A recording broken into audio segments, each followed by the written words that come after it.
Ati ku mbrëmja zbret si vel mendimi,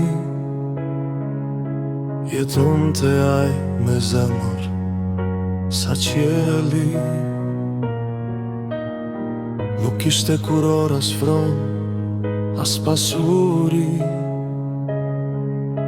por mbante brenda vetes një mbretër dashurine. E pat një dit pranvere, drita thyej mbi flokët e saj, si një lutje që sapo kishte filluar të fliste. Bukuria e saj nuk ishte thjesht fytyr, mënyra si eshtja merrte frym pran saj. Rrugët bëheshin më të buta kur ajo kalonte. Ai nuk e desh si që dua njerëzit zakonisht, me zhurmë, me premtime koti. Ai e deshi si që rritet një pem në Eden, duke shtrirë një të thellë në shpirti, pa kërkuar duar trokitje nga asnjëri. Çdo natë ai fliste hënës për të, i tregonte si sytë e saj kishin ngjyrën e kafesë. Kur Zoti mendon që ka fallur një njeri të tillë, i tregonte si zëri i saj, e bënte botën të dukej e falshme.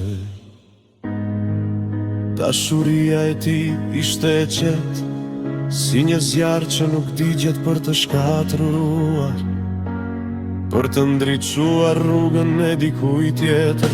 Ai nuk kërkoi ta zotëronte, as ta mbante si trofe në raftin e ëndrave. Ai vetëm donte që ajo të ishte lumtur, edhe nëse lumturia e saj nuk mbante emrin e tij.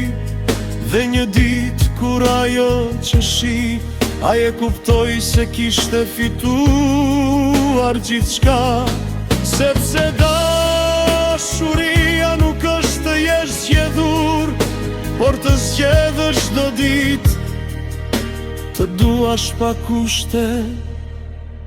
Kështu ai mbeti një histori pa monument, një poezi pa titull në librin e botës, por në zemrën e tij ajo ishte vargu më i bukur që ishte shkruar ndonjëherë.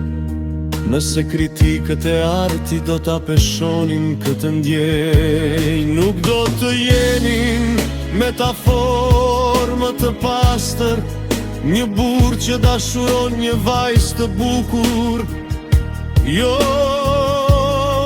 për ta pasur, por për ta parë të shkëlqej, sepse me bukura në botë nuk është bukuria e saj, është mënyra si ai e deshi.